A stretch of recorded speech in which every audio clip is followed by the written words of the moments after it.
All right, mic check, I'm good. So I'm Max Ceron, CWB Association Welding podcast. Today we have a really cool guest, Welding podcast. The show is about to begin. Hello and welcome to another edition of the CWB Association podcast. My name is Max Ceron, and as always, I'm digging and scrounging and cutting and grinding, trying to find the best talent and stories across Canada and this beautiful world of ours. Today, we have a wonderful guest coming to us from Ontario. We have Lisa Schuler. How are you doing today, Lisa? Pretty great. No complaints. Payday's tomorrow. Yeah, you just got home from work, right? Yeah. So Lisa, we were having some laughs here off air before we got started, but I saw you smiling while I just started doing my intro. Why were you smiling during the intro? I don't know. I'm just excited to be here, and to do this. I think it's super awesome to share my experience with people, and maybe it'll help someone. Yeah, it's awesome. I love seeing the excitement right away to be like, ooh, here goes. It's time to get the show rolling. But it's always a lot of fun to meet new people, and from what I hear, welding wasn't your first career, kind of fell into it, but we're gonna get into that in a bit. First, we're gonna start with the background, where we need to figure out who you are. Who is Lisa? So Lisa, let's talk about where you're from. Where's your roots from? Well, I grew up in Mississauga. I had a pretty suburban childhood. And then, I don't know, it kind of went south when I was a teenager, and those were some difficult years for me. It really, I think, changed me and gave me the kind of motivation and drive that I have today, going through some challenging times. And now I live in Cambridge. I've been in Cambridge for, I don't know, almost 10 years now. And it's really nice there. A nice little house there and done well. So you grown up in Mississauga in the suburbanite world, where as we've learned from history now of, North America, the suburbanite teenager struggled. They really did in a lot of levels, It was like there was money, but money doesn't solve everything. So there's food on the table and there's a car in the garage and the power doesn't go out. But a lot of lost kids without motivation and a lack of direction, and almost like self-grenading, almost like a self-grenading, generation. Yeah. I was pretty good at that. I just felt like I was the youngest of three kids, and we had the standard childhood. We went camping and did things as a family. But in high school, my parents divorced, and that really changed things up at a point where I wasn't ready for that change yet. I think it was about 14, 15 years old. And going from living in a household with two parents, or just living with my mom for a few years, to living with my dad, that was like a huge shift in how they parent, and I struggled with it. And I actually moved out of my house when I was 17.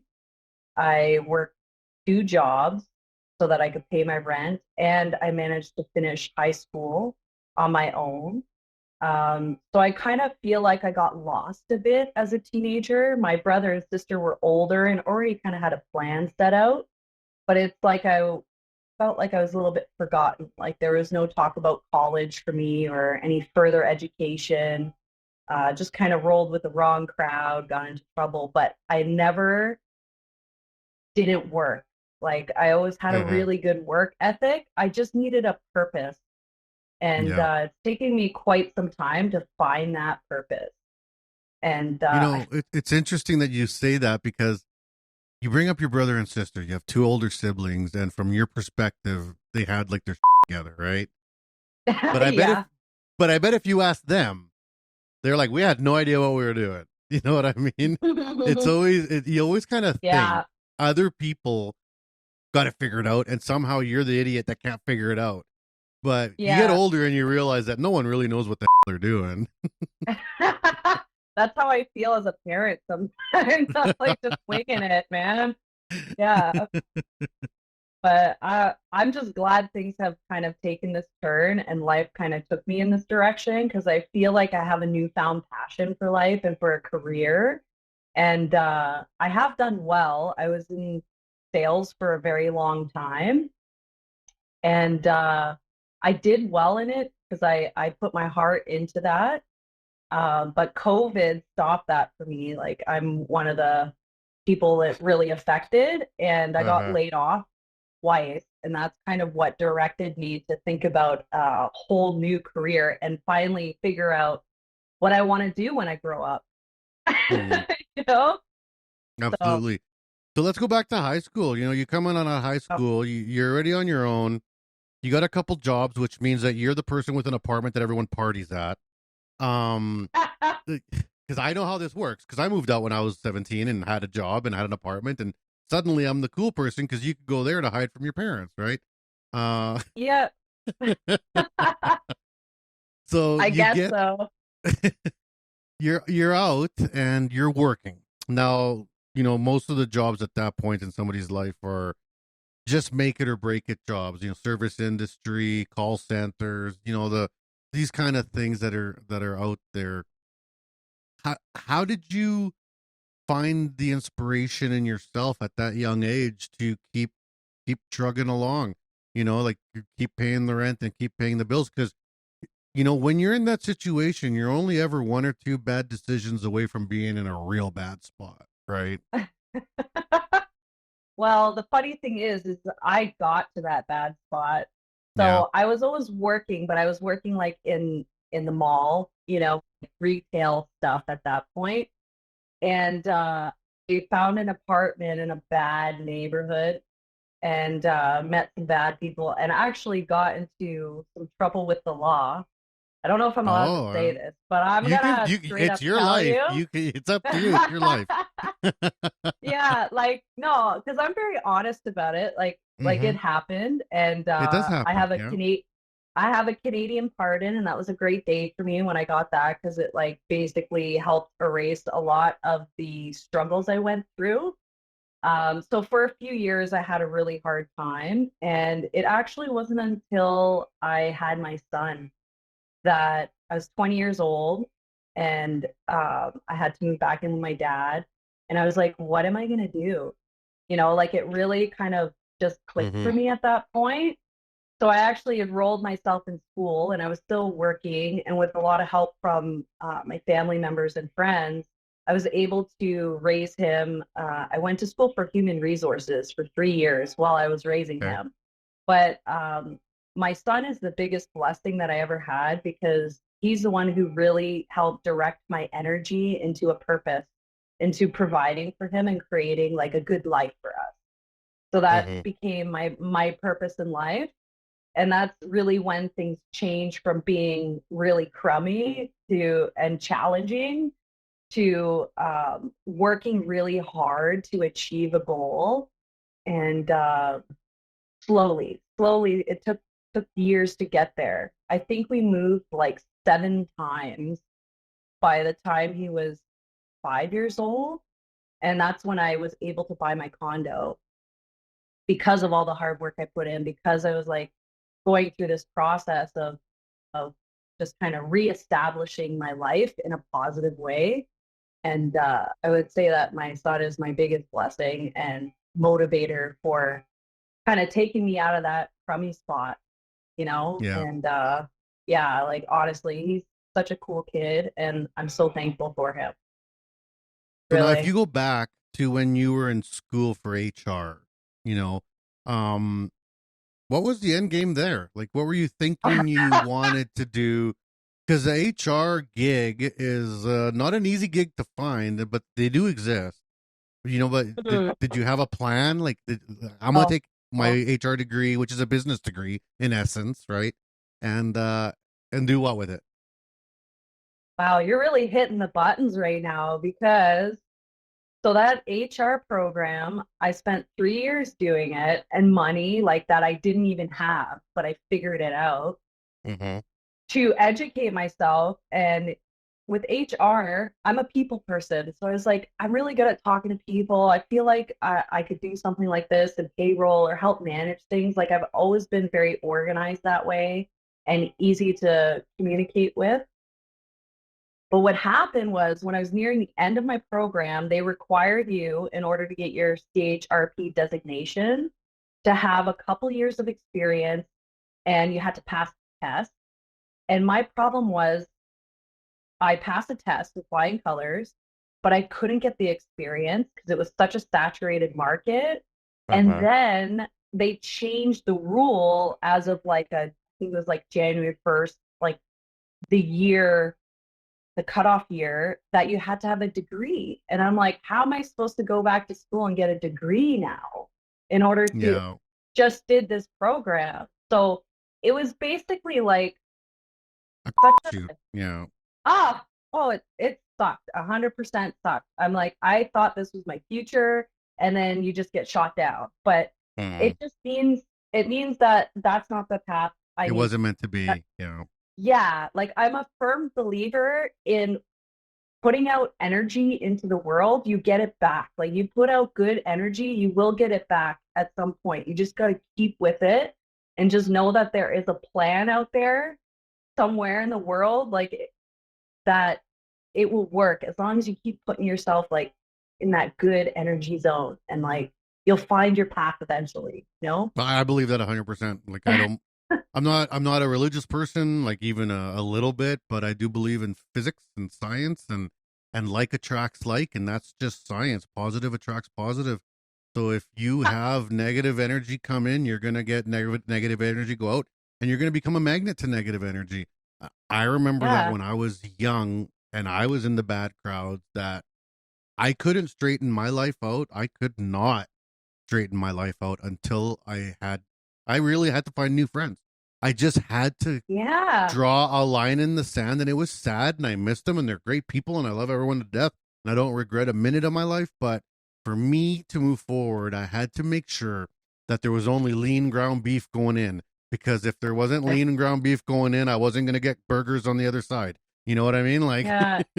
Yeah, like honest to goodness, when I started saying no more often, because like uh-huh. I like to be nice to people and friendly and whatever, but when I started saying no to certain people, with the bad juju out there, Mm-hmm. my life got better. So I Instantly, think yeah. that's a skill you don't know right away, that like you can say no, like no means no, right? Like Yeah. seriously, like don't take that negative energy into your life. That's Yeah, and it say it will not, and you can't help it. Like, I mean, there's a lot of that caregiver aspect that I struggled with, where I was like, okay, I have a good job, and or I'm working and I got a place, I can help my friends that are struggling, but you don't bring them up. They just pull you down, right? Like, Yes, like you have to recognize when someone is really trying and they need a leg mm-hmm. up. Like in our world, if an apprentice is struggling, your journey person can help you out and give you like, because they know that you're trying. But if you're really just not trying, then it's not a good You're not in situation. the right place. Yeah, you're not in the right. No, no, no. And my brother-in-law, he got an HR degree, and it was equally as not useful. So he had to go back to school to get a business, something else on top of that, so that he was able to get And you, employment, which is like right? so crazy, because you see people being like, "Oh, we can't find anyone for HR." Really? Yeah, Really? yeah. They put such high regulations or stipulation certificate programs, whatever, out there for people. But if you look at the trades world, you're learning one on one. Like you're getting Hmm. paid to learn in a lot of cases. And a lot of the knowledge you have can be picked up just by working with somebody with that knowledge and passing it along. Like Yeah. it's crazy that they have so many stipulations for such a simple cast, you know? I don't know. I don't get it. And there was no hurting of HR people in the filming of this episode, just so that's No. clear. Well, you know, there's two people that or I guess two groups of people that tradespeople love. It's the HR people and the safety guys, right? The Or safety people. We need them. We need them. We do. We You know? need them. Thank you for your service. Now just stay out of our way. Oh boy. So now you're done with HR, and you're like, Cracker Jack, that's not going to work. All right. Yeah. Now, what were those first gigs like? Like, I mean, you have a kid at 20. You know, you got some schooling that's not worth a bag of peanuts, and what are you gonna do, right? What are you gonna do? I know. It was just so crazy. And I had no idea, but I had to find a job that didn't have any, you know, real requirements, I guess you would say, like just something that I could go into and try to make some good money at. So I fell into car sales because they would train you, right? And it's a quick flip. Some people do really well at it. Yeah. Yeah. So the first place I was at that I got hired to, I sucked. I failed miserably because the way they were training people, I felt was so dishonest. I was like, I can't get on board with this. I'm not a good liar. I am I'm not good at that. Like I put my foot in my mouth more times than I have shoes. Okay. So I ended up going to another dealership, and it was just on a whim. Like, this is what I'm talking about, energy. I was driving by we were living with my friend in Milton at the time, and I was just driving by this place, and I saw these brand new cars, and I literally Googled it and found out that there would be a new dealership there. And I had my certification to sell cars already from this other place, and I applied. And I got the job, and I was like, holy, like this felt like a win for me. Like I really needed it. And the manager there was amazing. I ended up staying there for 7 years because like they were honest. We were selling good products. There was nothing shady. Like it just felt right. And I ended up becoming very successful at it. Like I actually had a YouTube channel, and I was Car Lady Lisa on YouTube. It's not monetized anymore, but there's still videos there. But I really love what I did. And then when I moved to Cambridge, I switched dealerships, and then I kind of fell into another type of sales. But I really loved it. But it just like I moved, right? So I was like, oh, I gotta move. Did the move affect how much you liked it? Like going to the new dealership, was that kind of like not the same vibe?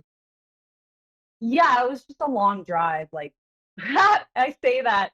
I say it was a long drive. It was 40 minutes, and I was like, I don't want to do this anymore. I'm gonna work in town. But now I'm 3 hours away from home, okay? That makes no sense. Well, I'm in Saskatchewan. You drive 3 hours. You're in Alberta. Like, oh, really? The only thing I know about Saskatchewan is they do dog training there, and we sent our hunting dog to Saskatchewan she came home on a plane. Like that dog has had more airtime this last year than I have. Like that's all I know about Saskatchewan. It's great for bird dog hunting. What was the name of the guy? I think it's Mike from Sweet River Gun Dog. Okay, because one of the welding instructors at the Saspoli and Moose Jaw is a professional dog trainer, hunting dog trainer, and that's his side gig. But his name's Rick Thibault. And he has famous hunting dogs. Oh, no way. Well, that's something I'm going to have to look up. He's always talking about them, and I'm like, A, I don't hunt. B, I don't have dogs. So aside from me, like I'm not that interested, I guess, in his world. But he always has tons of pictures And puppies are cute. I'm not going to say no to looking at puppies. Like,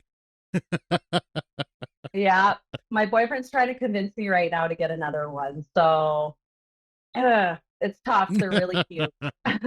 yeah. Yeah. So you're at the So new dealership. You're not as excited. no, like the new dealership was actually pretty great. It was in town, and things were fine. But what I found Mhm. is,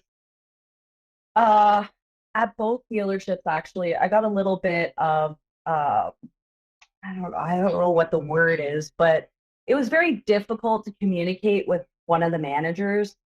Um, like, someone that always talks down to you and isn't as positive. Gaslights It's you.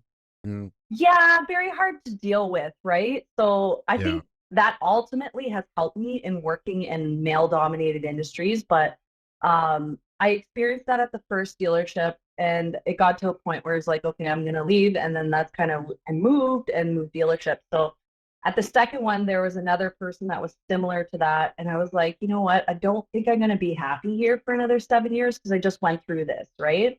Uh-huh. So I ended up meeting my other boss there. Like I was in fleet sales, so I ended up doing The- HVAC. okay. So Okay. I kind of rolled from one dealership. I was there for about a year, and then I met this guy, and I was kind of he was the manager at an HVAC what do you call it, company. And I was scrolling through ads one day on Indeed, thinking about a career change, and his name Mm-hmm. came up, and I was like, I know that guy.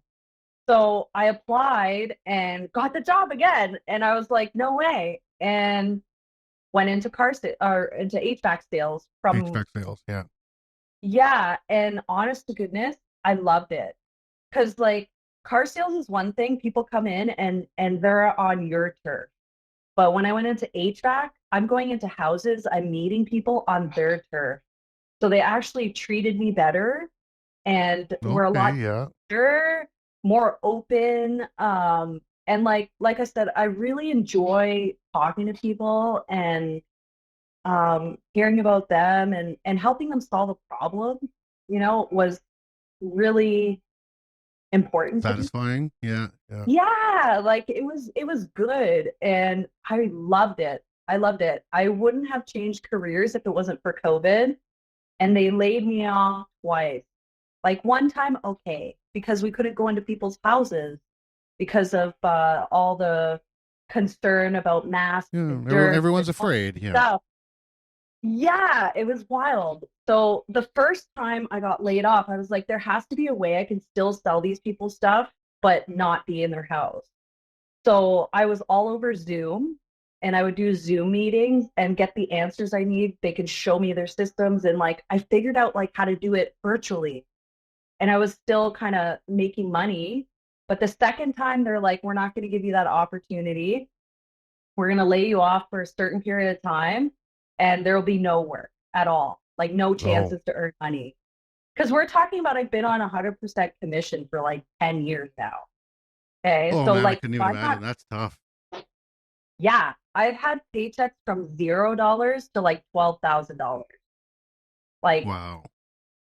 I Yeah. know, right? Like so it's very career really plays sales in general or just working in that kind of environment really plays a part on your mental health. And I didn't realize how stressful it was until after the second time they laid me off and then I didn't have to do it anymore. And I was like, wow, like this is peaceful. Yeah. Nobody is calling me. I'm not missing any deals. I'm not thinking about what I can do for this customer to get them to buy something, or maybe I can show them another option. Like there was nothing. It was just like yeah. peaceful. hmm But being peaceful also makes you start to be like, okay, what am I gonna do? What am I gonna do? What am I gonna do? Yeah. And at that point, after the second layoff, I was like, okay, Lisa, what do you want to be when you grow up? I'm 36 years old at that point, 35, 36, something like that. And I just did temp work. I was like, I don't want to sit around. I'm not a lazy person. There's nothing I can do around the house to earn money. So I signed up with a temp labor company, Mm-hmm. and I tried to expose myself to everything I could. So I worked in a mill workshop. I did new home construction for a few days. Um, I worked at the dump for 2 weeks. I always thought that would be a cool job, honestly. But, uh, No, like I mean, I'd come home with like all the broken lawnmowers. Like I don't know, like no, I was doing like trash cleanup in the bush, and then oh, guys I was working with found a snake and threw it at me because he knew I didn't like snakes. He literally, this guy was from Trinidad, okay, and he had this wicked accent, and he just picked it up and just tossed it like it was nothing. And I ran away screaming like a little girl. And then I quit. I was like, don't send me back there. I'm not going back. I'm not going back to Snake Town. I'm done with it. No, that's where I crossed the line, okay? Like, You- no snakes. But snakes are cute. No, No, my no. daughter had a snake, and they're cute. I don't mind. I have a turtle. They're kind of like a snake with a shell. I guess so, but no. No reptiles for us, okay? Oh boy, I won't tell my turtle you said that. She'd be highly offended. So I won't let her know that I interviewed someone who said no reptiles. Poor girl. I like the Ninja Turtles, okay? My mom had a mural. My mom painted a mural of them on my brother's wall when we were kids. Awesome. We do love the like the Domino's pizza eating kind, okay? Mm-hmm. Well, that's the kind my turtle is, so it's all good. Okay. Deal. Okay. All right. So at this point, temp work, you're trying things out. Nothing's really clicking. You're not into snakes. You're not into building new houses. You're not into, working at the mill. Yeah. So Uh, are you getting discouraged at this point? Are you starting to feel like, God damn it, like no, I think I was just kind of trying to stay patient with myself and like, trying to work out a plan, and things take time sometimes. So I wasn't frustrated, but I ended up in a fab shop, just a small fab shop in Cambridge.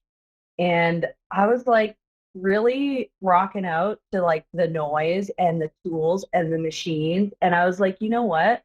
I was literally sharpening pins or something all day, but they're like, you can listen to your music and just go do your thing. And I was like, you know what? Like this place is noisy, it's dirty, and I love it. mm-hmm, So I asked the guy there, is like, hey man, who gets paid the most here? And he's like, oh, probably the welders. And I was like, oh, okay. And that was the first thing that probably set me into the direction of welding, was just finding out who made the most money. Because at this point, I'm like, I was like so close to making 100K with my last job, right? Yeah. Like I was almost at the six figures. I was doing well for myself. And then to go from that to EI, barely get thing, was a big hit. So I'm like, now I'm thinking about the dollar bills. Yeah.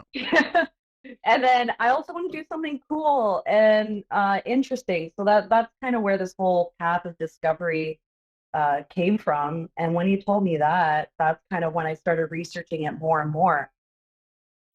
And I honestly couldn't tell you how I found out, but I applied for the second career program through the government. So they had this program, if you're underemployed, they'll pay for your schooling. No, right?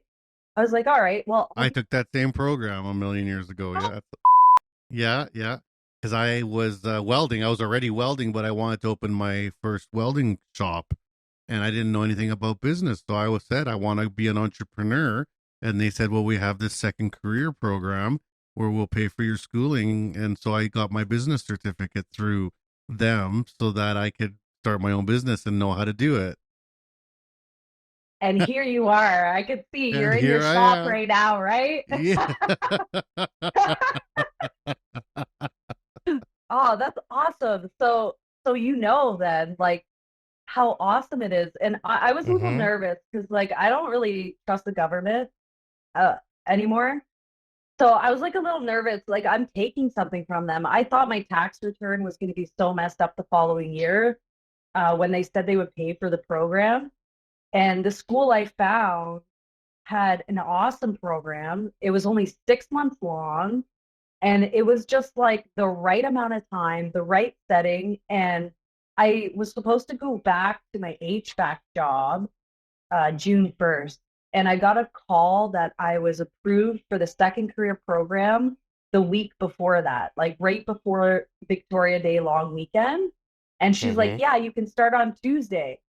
So I was like, what? Like it all happened in this like 1 week span where I was all of a sudden starting welding school and telling my old boss, thank you very much, but I'm never coming back. Yeah, I'm moving on. Yeah.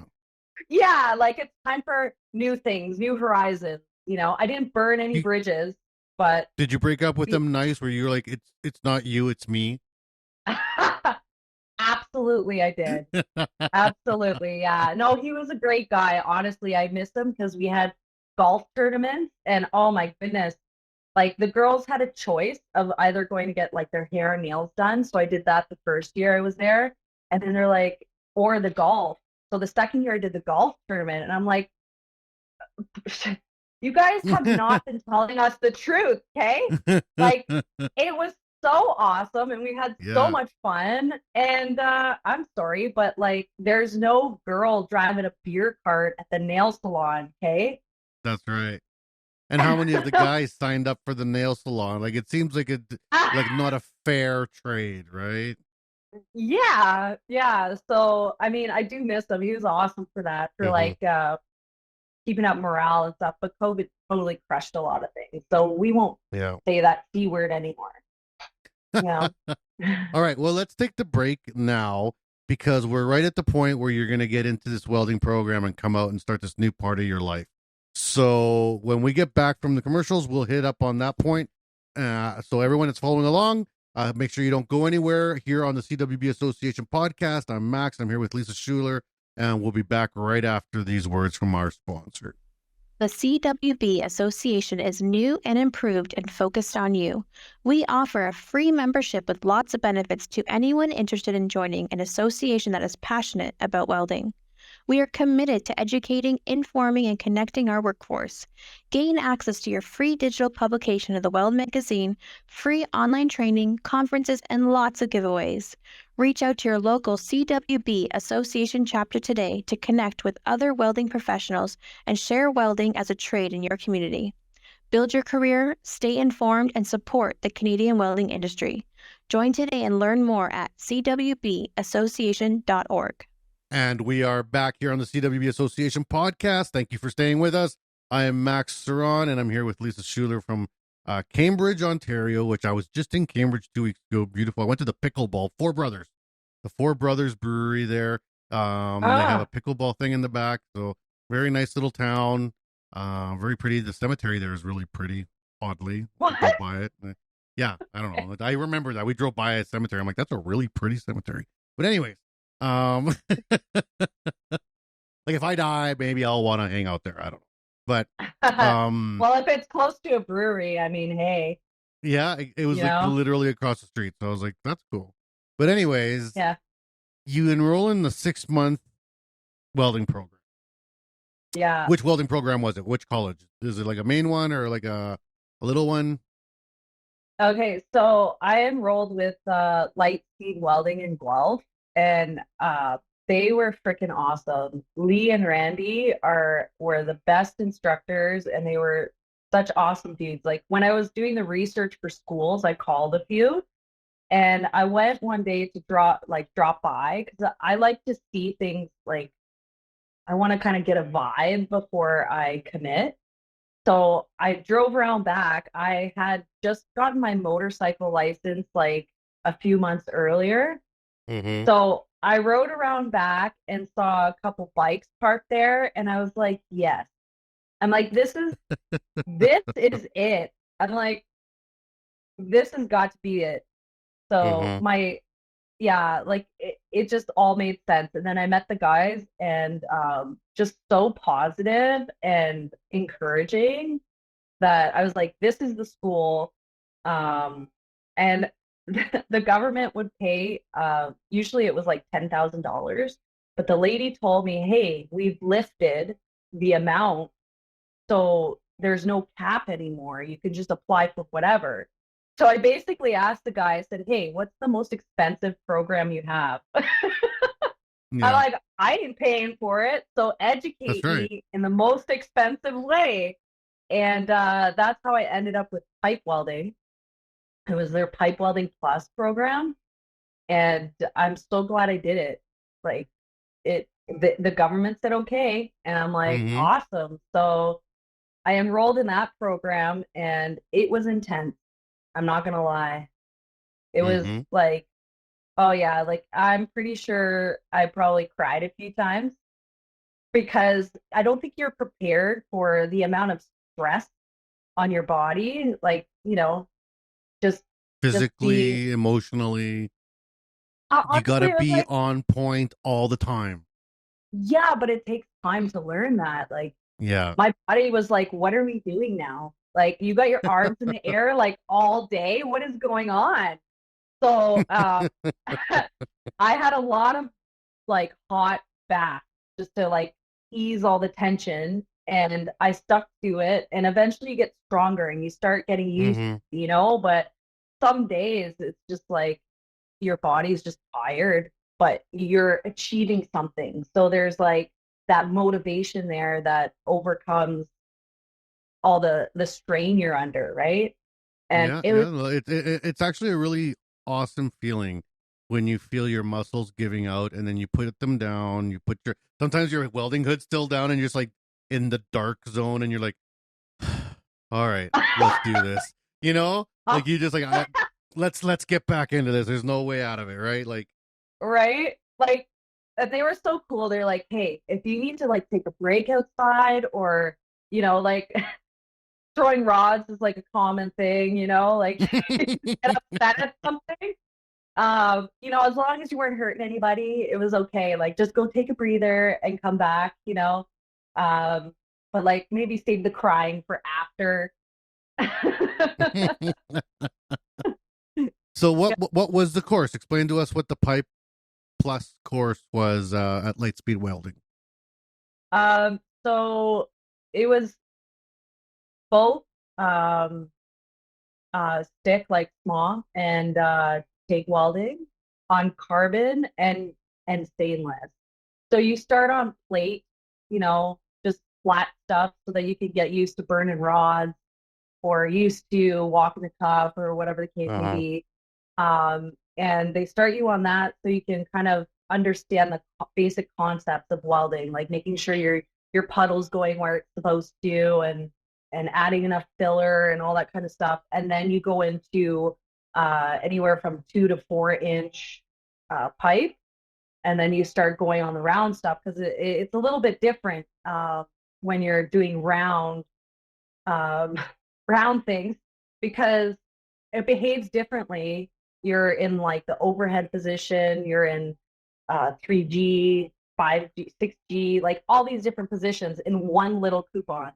And you Yeah. have to make sure that you maintain your heat properly. So I would say now that I'm working on big pipe, the little pipe is super challenging. And if you can master that, you'll be good at doing literally anything else. Yeah. So Well, if you can do a 2-inch max out on stainless, you can rock anything. Really. There's not too um, much you can't do, right? Like, yeah, the stainless was the trickiest one for sure. Um, uh-huh. it was very interesting and I don't know, like I didn't mind doing stainless once you get the hang of it. And then what I did, so I got my tickets. Like this program is for TSSA tickets, so you can go into pipe welding.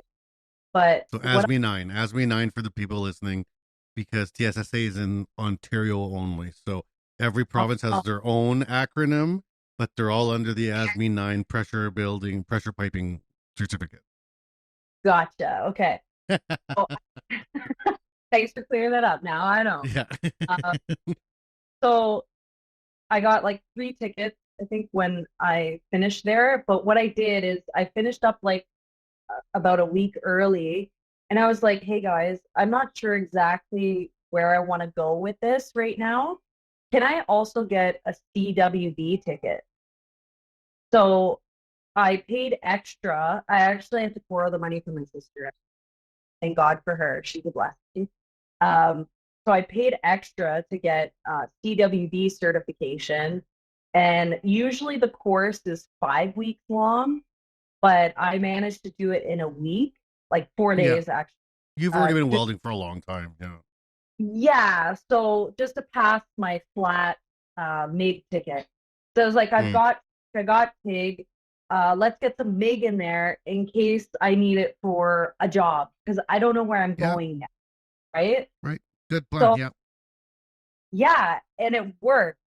It worked because after completing school, I ended up getting a job at just a regular shop. I was making just parts, where you get like 1,000 of the same part and you're making it and making it Manufacturing. Yeah. Yes, that's the word. Thank you. So I got a job doing that thanks to that certification. And I was there for, well, maybe 2, 3 months. And then I was like, I think I'm going to die here. I hate this. Like, I'm in the same little box with the same 2 coworkers, and they were okay, but like, when you're beside a negative Nancy, like it really kind of plays you. So I was like, energy in, energy out. Yeah. yeah, someone you just have to say no to, like put your head down. Anyways, so I was like, this ain't it. Like this, I'm so glad I have this job, but this ain't it. And I applied to the union and I got in. And that's how come I'm 3 hours away from home. And it's funny because I said, you know what? I want a career where I'm never going to be laid off again because I was laid off twice. Yeah. And now there's like layoffs like every 6 months, get laid off, and then got another job. And so like I was like, I never want to be laid off, but now I've been laid off more than I ever have been. But yeah, and I never want to work away from home, but now they'll send you anywhere they need to, and there's nothing you can do about it. yeah, well, I chose to come here. Like they, yeah. I chose this, but because I had the opportunity to. But yeah, I was like, I don't know. It's not what you think it is. Like having a layoff when you're with a union is different because they're going to send you somewhere else and then you get to see a new job and you get to meet new people and you have a new environment. And it's just so much more interesting, I find, than being in the same booth. Like some people like that repetitiveness. Yeah, to have a routine. Yeah. But me, I thrive on chaos. So, I find I do my best work when I'm like all over the place. Like now here in Windsor, and there's some challenges with it, but I'm really enjoying my career like so much. Well, and you learn new skills at every single job, every single, new place you go to. There's going to be a new way of doing things, new materials, new jobs, new problems. Like so much of shutdown work and travel work is literally fixing things that don't work no more and have to, either with their war, especially in the Boilermaker world, there's a lot of, really, I don't know if you're in doing the heat exchangers and, those type of gigs, but like that stuff that can be pretty repetitive, right? Like, well, I guess like I'm doing the same kind of thing over and over, just different size pipe. Yeah. It doesn't. But that's why it's called work. Work is work. You have your skills, right? Yeah, and it doesn't feel boring or repetitive to me because I'm with like a new group of people. We're in a new environment. We like to joke around. We have fun, you know. Like I'm just really enjoying it. And especially on this job site, it's so big. Like I'm out here helping build the battery plant in Windsor, and it's such a big site that I found more tradeswomen here. Like Awesome. we have a we have a group of ladies that we got like millwrights, electricians, sheet metal workers, plumbers, steam fitters, welders. Like I've found a tribe of all these awesome tradeswomen that are making this experience just so much easier because it is hard being away from home. And I visit home as much as I can and communicate with that, but you do get homesick. So Yep. having a group of people on site with you that you really vibe with is just so nice. And we hang out once a week and have dinner, and it kind of opens my eyes to what the men have been working with that, traditionally it's all tradesmen who work away from home. hmm And it really has opened my eyes to the kind of struggles that they have or the kind of brotherhood they have because now And I'm the feeling support it. that they need. Yeah. Oh my God, yes. Like like so much. Like you need to have a strong partner, you need to have friends and Uh-huh. really it can be challenging at times, but Yeah. the most important thing is having fun on the job and enjoying what you do. And I'm thoroughly enjoying learning all that I am. And I've been paired up with quite a few amazing journeymen since I started my career that have shown me little tips and tricks that I didn't learn it in school. So having that support makes it a lot easier for me. I haven't met anyone who hasn't been a positive role model or like encouraging in it. Like the hall's been super supportive, all my peers have been supportive, and that really helps give you the confidence to build your career. hmm And let's not forget dollar bill. Yeah, I just finished working a full 710. So that's gonna click into the account tomorrow, and I'm very excited. That's some dollar So bills there. I don't think you're gonna have any problem breaking that 100K anymore, girl. yeah, I know, but it takes time. Like the It first does few take years time. have Yeah. been the first few years of an apprenticeship are rocky because they're trying to place you and try to help you get knowledge and stuff like that. So it can be quite rocky, but you've got to stick with it. Like don't give up because hmm once you're there, like it's good. You got to advocate for yourself. You got to involve yourself in your hall if you're working union or in your company or whatever. You have to advocate for yourself that you want to learn and you want to be better and really have that positive mental attitude to get ahead. If you're giving up early, then you're shooting yourself in the foot, really. Like you have to hmm stay committed and really work with like I said, your employer or your union The to community. help Yeah. that's a great word. So that you can build yourself into something amazing and really have a fulfilling career. That's been like my big secret. That's not a secret because I say it all the time. But you're not gonna get ahead, and not everyone wants to. But if you are of the ambitious mind and you want to get ahead, there is no single track that gets you there. You have to have a community, and it means employers, it means mentors, it means friends, it means even just people that support you that maybe have nothing to do with welding at all. But you just need those Yeah. people that you can lean on, and I think it's wonderful that you said like you have a tribe of women because the male trades, and I actually get really frustrated when I hear other men be like, well, when's women or when's men's day or where's the men's support?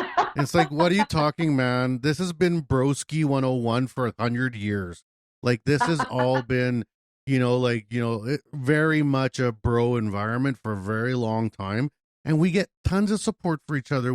hang out, we go for beers, we do things, we're on dart tournaments, we go curling. Women haven't had any of that this whole time. This whole time. It's just Yeah. starting to crack that nut now. Like, I can't wait to go to industry curling tournaments and have all women curling teams and all women baseball teams, because there's just enough women that they can, field their own team. They don't have to join the men's team, right? And we're getting there, right? We're getting there slowly.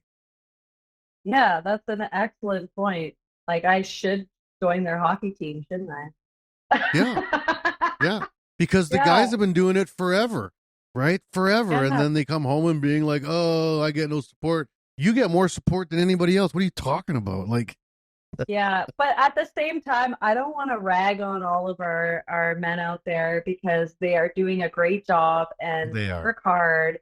And I think that being in this industry and having working in male-dominated industries for a long time has given me a different perspective on just how genuine and sensitive and kind a lot of men are, and just how proud they are of their families, and just being able to hear all those stories, because I will tell you that men are very chatty indeed. Like, oh yeah, they're the gossip queens, man. Let me tell you. There's nothing more gossipy than a trailer out in the middle of a bush. right? Like, right. I love it. I'm here for it, like, I don't want to change anything, because I think it's great. Like, there's so many funny jokes, and I don't want anybody's personality to change. But I would say, if you have a problem with what someone is telling you or their information, just tell them directly that it's like, that's not good. Right. Yeah. Yeah, or inappropriate. Like, deal with it head on, because it's not usually it's not intentional. Like, Yeah. And if it is intentional, the other people around will also back you up, being like, yo, no, that's not cool. Yes. I thought it was just me, like, with I had a little thing with one coworker, but then I found out it was other people too, like dudes and stuff. And I was like, oh, okay, I don't feel so singled out now. So it's nice to communicate with your peers about that kind of stuff. And I don't know. I really love the environment. I don't know, but I'm pretty easygoing. I don't get upset or offended very easily. If I don't like something, I will tell somebody.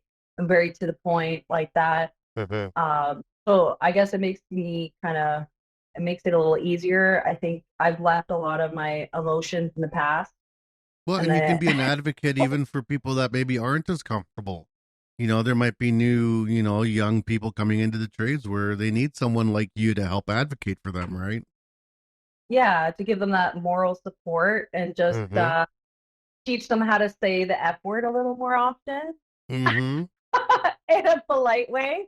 Or like F off sometimes is a very useful tool. It's a very useful tool sometimes in communication, right? Yeah. I mean, not often, but yeah, once in a while you need to learn that, and how to say no, or like advocate for yourself. Yeah.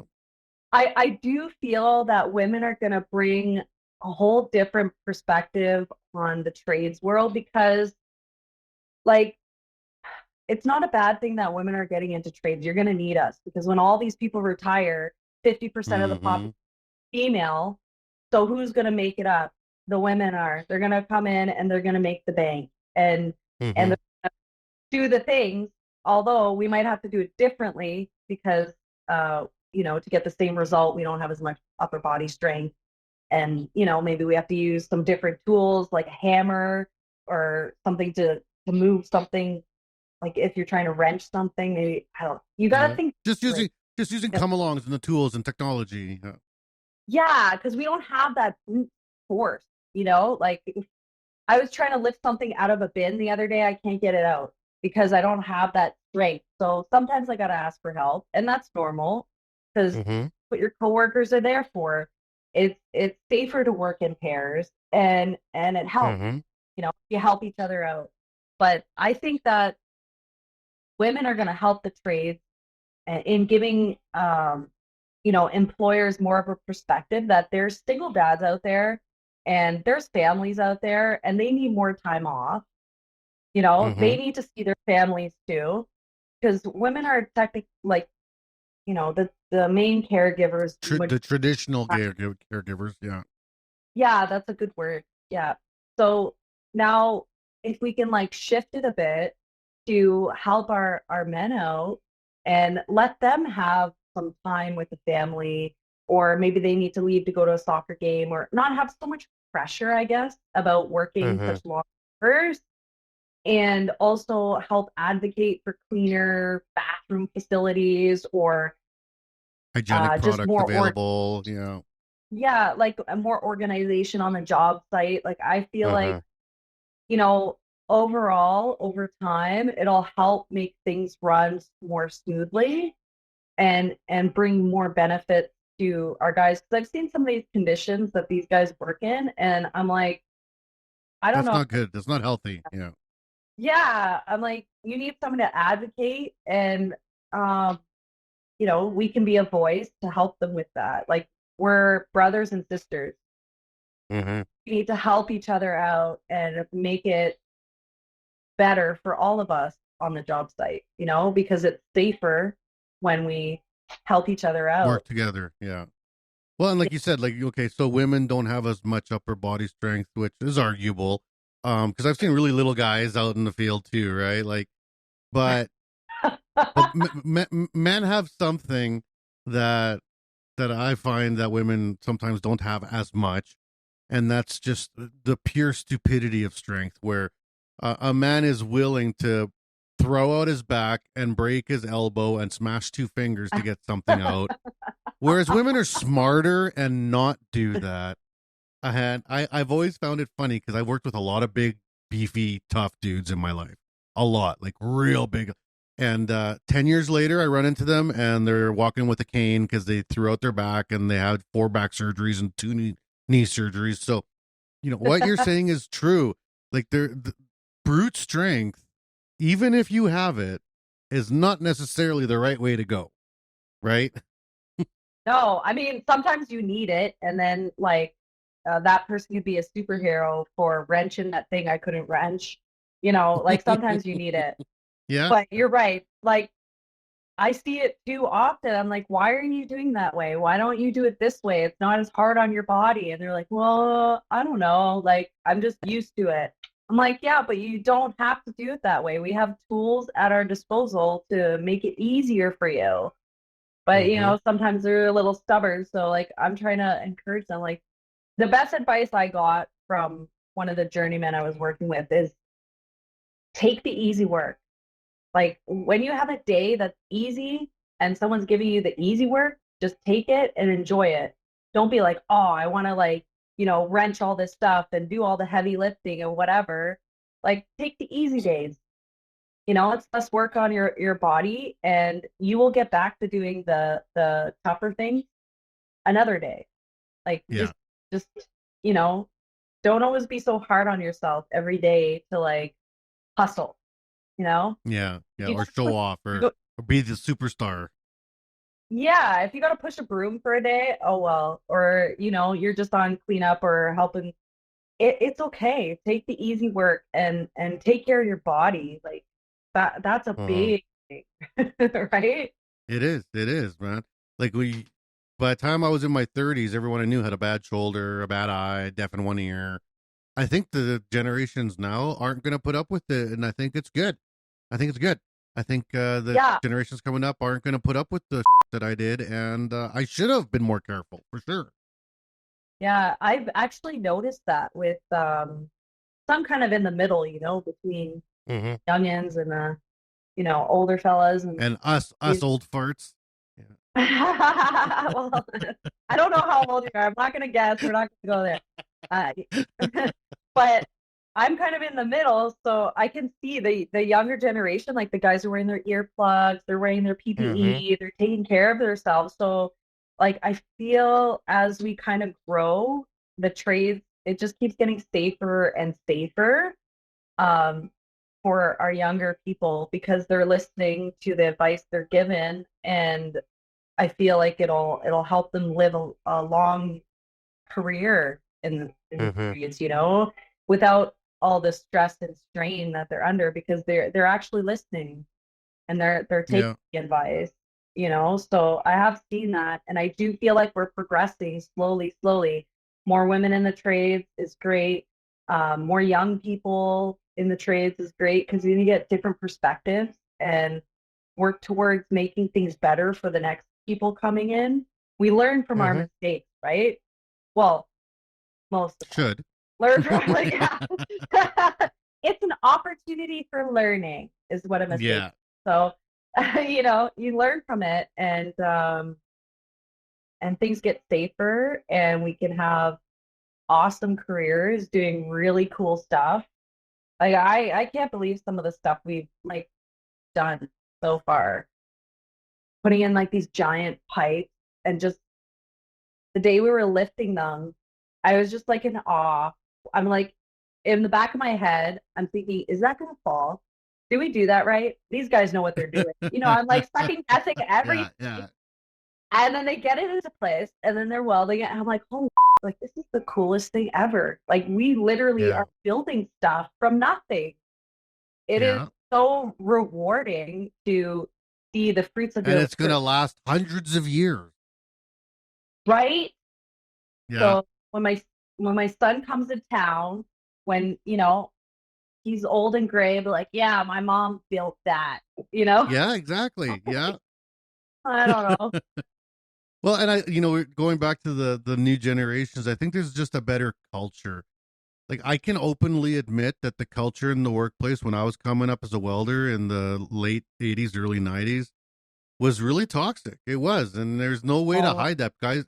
People can pretend like it didn't happen, but I there's no point in lying about it. I remember one time I was working some ungodly shift. It was like we had done like 9 16-hour shifts in a row to get these things built for some mine out here in Saskatchewan. And I remember being like, why is everyone so into, like, I get the cash, I get the overtime, but like, it just seems like there's just always some reason to work so much. And one of the old guys was an old, I mean, I was like 20 and he was probably 35. So to me, he was an old guy, but hey, he was like, hey. yeah, but he was like, how many 50-year-old welders do you see?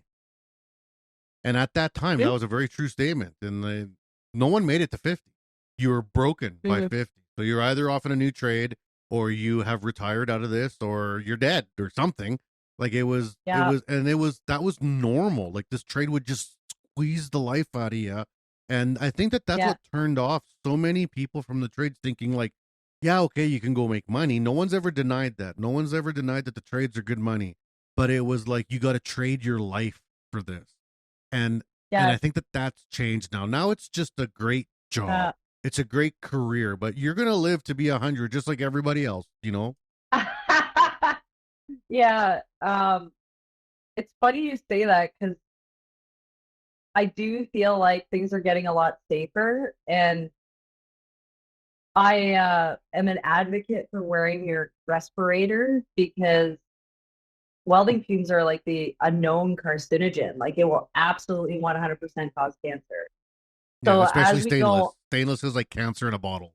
Yeah.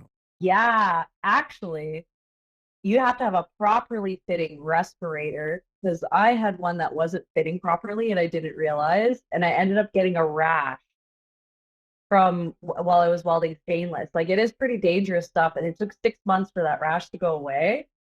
So I learned my lesson and got, like, the proper gear. Like, it's so important to spend the money on the good stuff. Like, if you're not getting provided the right stuff, again, advocate for yourself, right? Mm-hmm. Because you want to be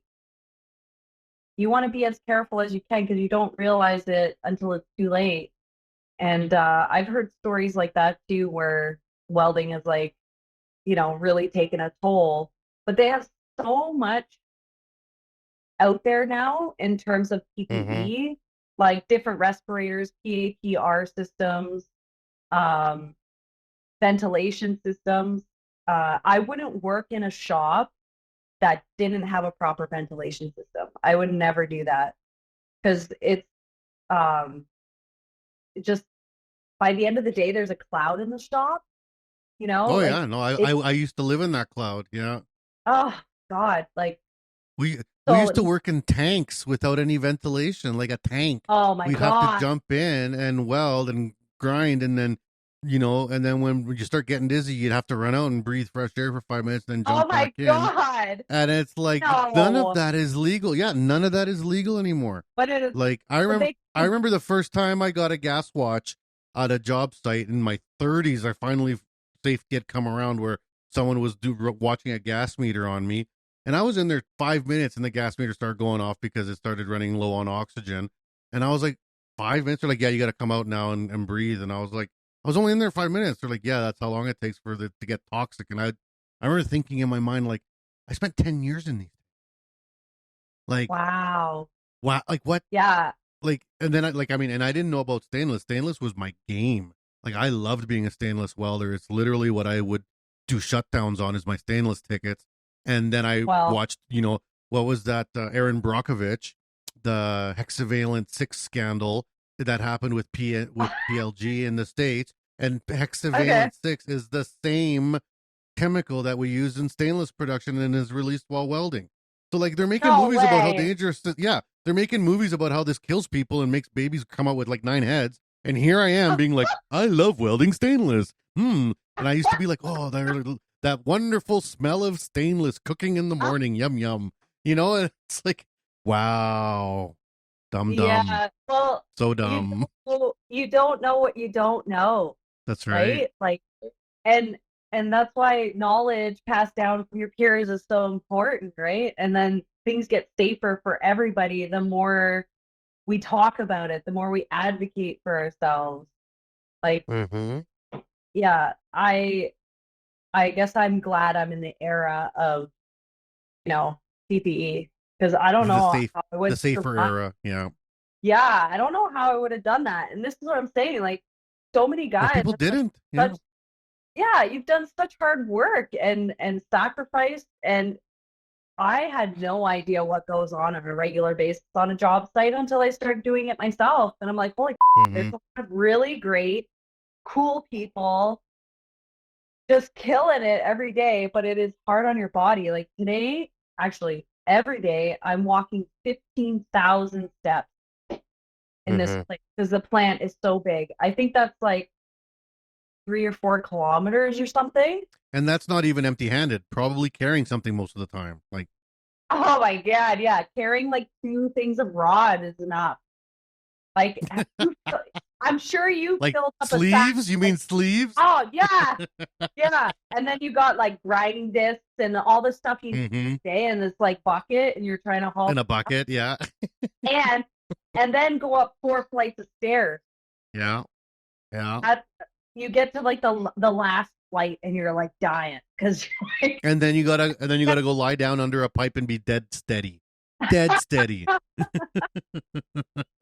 Yeah, it's definitely. I definitely won't go to the gym ever. I can tell you that now. After doing this, but it is true. Like the physical activity, I appreciated it, and I like. There'd be days you'd feel great coming up, like especially summer days. You get off work, sun's out. You were in the heat all day working, and then you get out and it's plus 30, but it feels cool because it was way hotter at work. So then you leave and you're like, this is beautiful, the breeze. Oh, it just felt so good. I miss that. You know what's even better is if you work a day like that and then you hop on a motorcycle. Yeah. Home, it's like, I don't know how to explain it. Like, my stepdad was a Harley man, and he was like the coolest guy.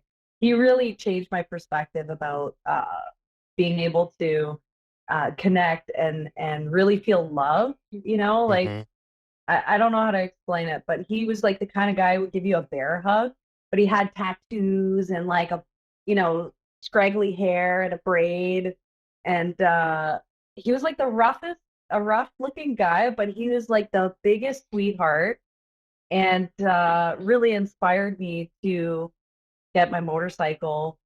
And I'm so glad I did, because I get it. Like, just the feeling of freedom you have after a long, hard day at work, and you hop on that thing. And I think that's why I just knew that I was meant to go to that school and I knew I was getting into this career. It's just like, you know, the path was just, you know, oh, it just aligned. Everything fell. It was yeah, it yeah. it, it was It was made on kismet. yeah, like I don't know, but Yeah. I'm very So happy, and I hope more people find the trade, especially females. Like it's well, that's what I was gonna say. You know, like leading towards the end of the show here. You know, what are the things that that really inspire you? That you know, as a woman in the trades, as a mom, as a as the person you are who's tried other things and had a couple different career paths. What is it in the day to day now that you would, I guess, put your sales hat on? You're trying to sell welding to a group of young girls. You know, sell welding to a group of 16-year-olds that are like, you know, what should I do with my life? And you're sitting in front of them being like, well, let me tell you. I have done a few trade shows in my life and spoken with young people. That's actually how I met Daniela. To get she told me about you. So um, I really enjoy this path because it's interesting. It gives you a sense of purpose, and you feel at the end of the day, you go home with a clear mind, but you feel like you've done a really good job. And I wouldn't just say welding in general. Like, I really feel like I found my place in the union. I've, once I got into the union and started communicating and talking to all the people there, I felt a sense of community and I felt like I was a member and I had these amazing people who I looked up to guiding me on this path. And then I start working with my peers, my other brothers and sisters, and see them succeeding. And it's just like this really great vibe of being proud of yourself and being proud of what the person next to you is doing because you know that they're out there killing it just like you. And I'm really glad I found the union to help encourage me to learn. They put me through the apprenticeship program. So I've done 2 blocks of schooling and you get compensated while you're in school. So it's a great way to earn and learn being in an apprenticeship program and feel like you're working towards something. You have goals and the support there that I didn't even know existed. So I really feel like it's like I got my mini excavator license. I can work a backhoe. Like this is That's awesome. the randomest, wildest thing, but being able to have the opportunity to do that, I wouldn't have done that without getting into welding and getting into my hall and finding my place and finding all these awesome people to support me. And it's just like I love learning, and it's apprenticeship programs and welding in general. Like I don't know, it's just so rewarding. Well, it's great. Yeah. Well, it's and that's the type of information I think people need to hear is that it's not it's hard work, but it's done in small steps, and the steps are all laid out, right? So it's not like you're just trying to climb a mountain. It's just step by step, and it's not you having to figure them out. They've been figured out. You just got to do them, and there's people there to help you. So I think that that's an important piece for people that are worried about the trades, about it being like, well, I don't know how to do that, or I don't know how to get into that, or I don't know anything about that. It doesn't matter. Yeah. It doesn't matter. No. It's all set up. It's set up for you. Yeah, and you have the support of your peers to help you through it. And I think a really big concern would probably be for women in the trades, like if they plan to have children and stuff like that. There are things in place for that. Like, for example, our union will top you up during your maternity leave. So you get like extra money while you're on maternity leave to help you out through that process. I myself had to take a medical leave about a year ago for a couple of months, and it didn't affect my career or my job or my schooling. They were just like, okay, we understand that you got to go through this. We support you. And it didn't affect anything, So I think that's a big concern too, is like, just how do I do this but balance like family life? And the more women get involved and the more people get involved, I think it'll help kind of balance that out. My son's now 17, so he can kind of manage himself a little bit for the most part, as a For the most part, he's doing pretty good. So I'm very proud of him for that.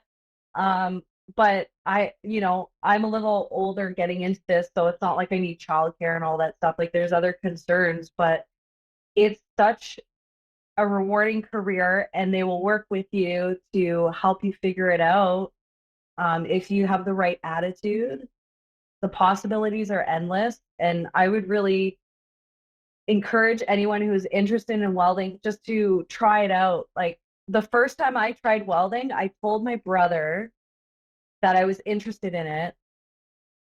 And he's a mechanic. So he's like, oh, well, here, take my welder. Why don't you try it out? He's like, here, build this little thing. And like, I built this weird little person stick figure with his MIG machine. And I still have it because I'm like, this is the beginning. This is my first experience with it. And I just thought it was so cool that even he was excited for me. That's so just funny. Yeah, like I have this little.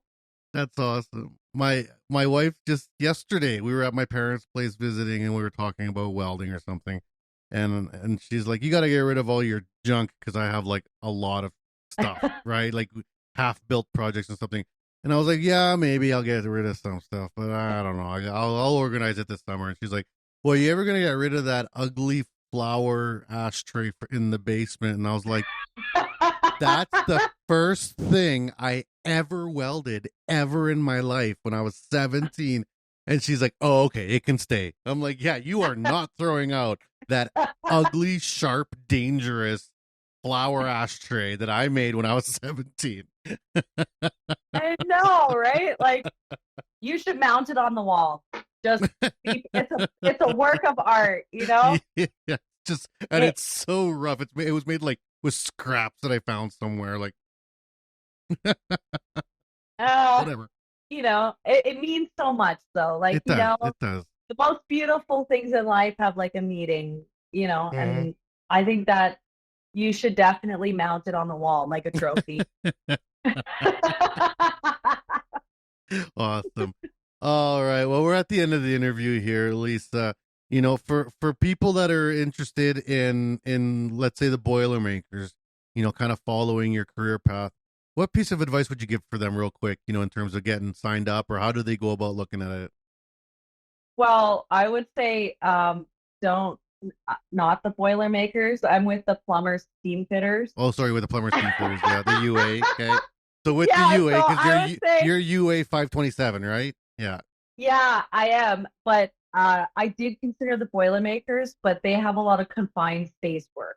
Okay. Right, so if you are interested in that, like when you were talking about going into those confined spaces, by all means, make sure you have the training and go for it, because they do really great job, and they're also important, right? Yeah. But for getting into pipe fitters, yeah.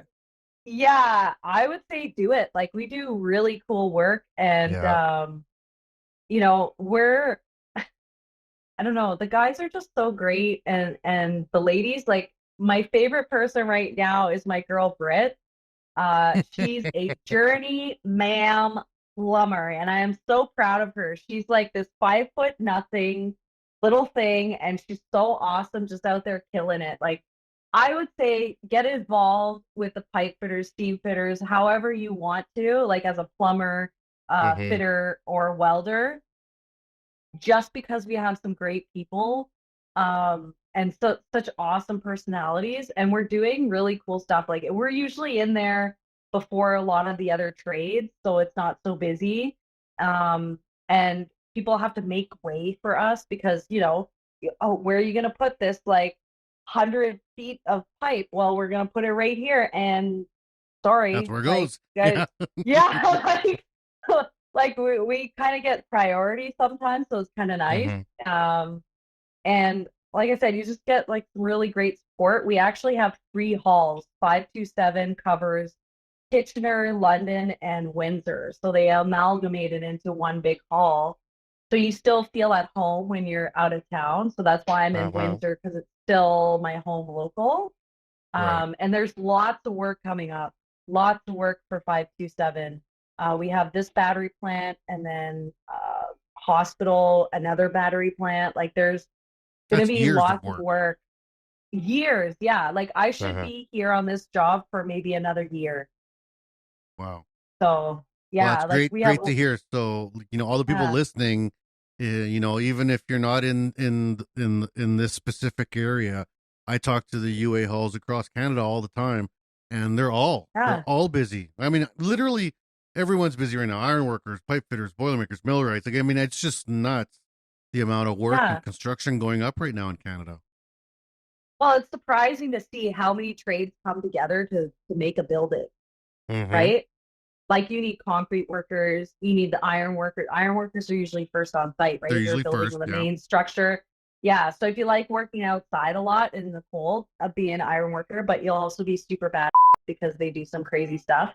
Mm-hmm. And then you got us carpenters, you got sheet metal workers, um, millwrights, like even something as small as like drywall or scaffolding. Like there's so many trades, electricians, or Mm-hmm. we can't forget about them, although, Yeah. but An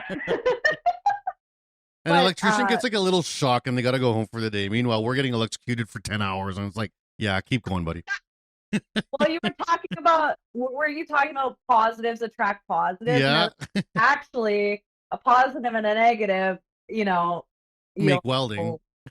yeah, like kind of works out, but yeah. So I mean, there's lots of cool trades out there, and I think that our young people maybe aren't aware of all the neat careers they could have.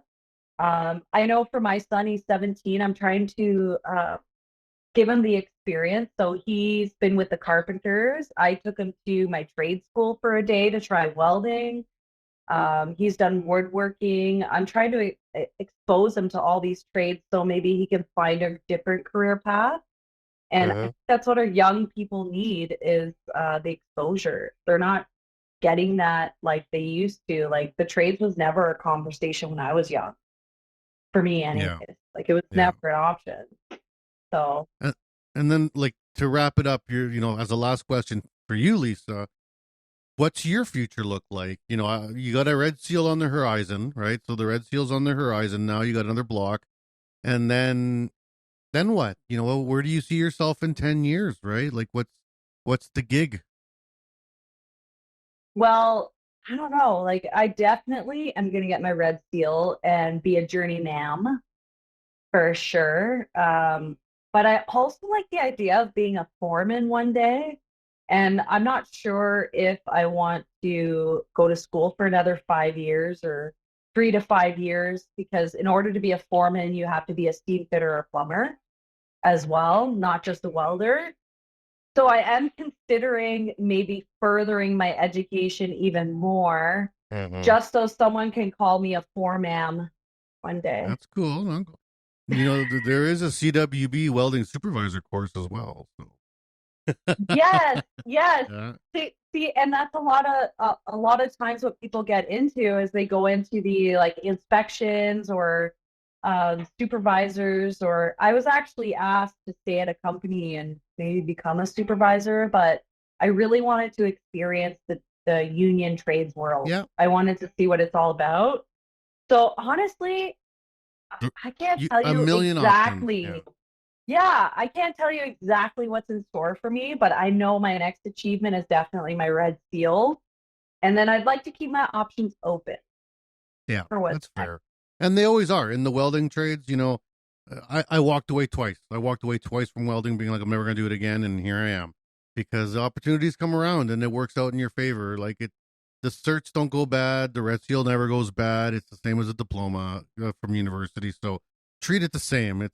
It's education well invested into, right? Yes, and I definitely, you need CWB even in what I'm doing, because we do structural support too. So I have my CWB all position stick so that I can do structural supports for our pipe. So everything kind of goes hand in hand, and the CWB does play a big role in a lot of different welding areas, whether it's like boiler makers or that, or just like manufacturing. Like it's a very important part in making sure we're doing stuff right. Yeah. You know, we gotta make sure this 1,000 pounds of pipe is going to hold because the structure is built properly. You know, like it's a very important thing. So Yeah, absolutely. Well, this has been great. You know, Lisa, is there anyone you'd like to send a shout out to or say hi to out there in podcast world? oh wow. I would like to shout out all my girlies at the battery plant right now. Like we're just out here killing it, and all the guys who are so supportive of us. Like you rock. Like thank you for everything. And also, of course, my amazing boyfriend and son. Like without them, I wouldn't be here right now. They are incredible, and they're just holding it down at home, taking care of the dogs, and we're really just living the dream right now. We're killing it, you know? Good. I love to hear that. Yeah. Yeah. Awesome. Well, thank you very much, Lisa. This has been fantastic. For the people that are interested in following her story, she's on Instagram under Poppy Thornbull. I don't know what that means. What's Poppy Thornbull? It's like you know, like Beyonce has an alter ego. Oh, That's my alter ego, okay? Okay, so at Poppy Thornbull, if you want to check her out on Instagram. She works out of the UA 527 hall, and if you guys, you know, are interested, check out the halls, check out the unions, just check out your local training center. There's always great information and teachers all across this country, and hopefully we hear of all the amazing stories just like Lisa's in the future to come. All right, and thank you for all the people that have been coming on the show and listening. Really appreciate the people that are downloading, sharing, and commenting. We always get great messages online and through the DMs. We appreciate it and keep it sending them.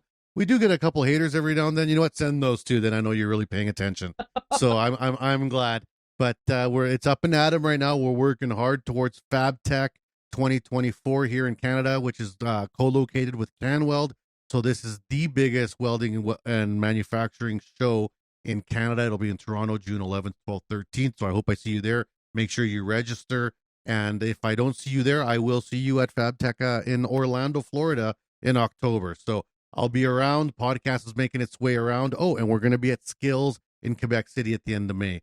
So we got lots going on, and I can't wait to see everybody out there in the real world IRL. So take care of yourselves and stay tuned for the next episode. We hope you enjoyed the show.